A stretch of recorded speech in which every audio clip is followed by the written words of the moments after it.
आयोजकांना उद्धव ठाकरे यांनी भेट नाकारली। प्रत्यक्ष आमंत्रण स्वीकारायला उद्धव यांनी नकार दिला। अखेर कुरिअरने मातोश्रीवर राम मंदिर उद्घाटन सोहळ्याचं आमंत्रण पोहोचलंय।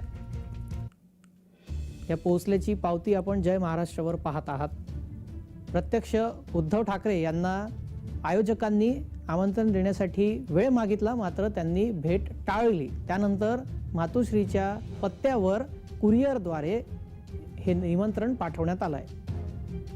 कुरिअरद्वारे पाठवण्यात आलेल्या याची ही रसीद आहे जी आपण पाहता जय महाराष्ट्रावर।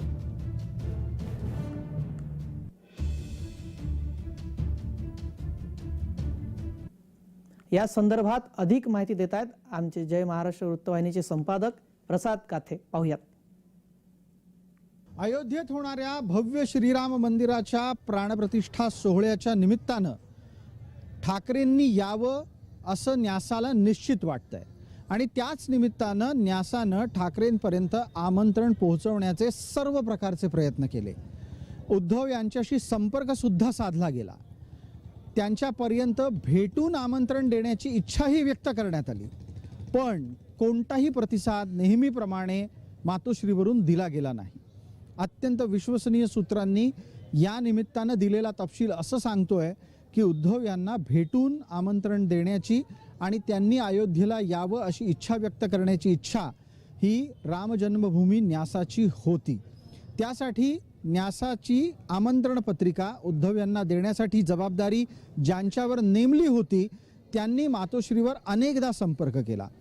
विषय उद्धव यांच्यापर्यंत पोहोचला देखील, पण भेटीची वेळ शेवटच्या क्षणापर्यंत मिळाली नाही। इतर अनेक नेत्यांना प्रत्यक्ष भेटूनच आमंत्रण द्यायचं असल्यानं ती पद्धत उद्धव यांच्यासाठी सुद्धा कायम होती। मात्र केवळ आणि केवळ हट्टापोटी आणि आमंत्रण दिल्यानंतर जाता येणार की नाही या एका डायलेमामध्ये किंवा असमंजस परिस्थितीमध्ये अडकल्याच्या कारणानं उद्धव यांनी न्यासाच्या मंडळींना मातोश्रीवर येऊच दिलं नाही। अखेरीस आमंत्रण कुरिअरनं मातोश्रीवर रवाना झालं आणि ते 16 जानेवारी रोजी मातोश्रीवर पोहोचलं देखील आहे। आमंत्रण पोहोचूनही उद्धव काळाराम मंदिरात श्रीरामाच्या आरतीसाठी जाणार आहेत। अर्थात हा त्यांचा निर्णय त्यांच्या राजकीय भूमिकेतून आहे हे वेगळं सांगायला नको। अयोध्येतून प्रसाद काथे, जय महाराष्ट्र न्यूज।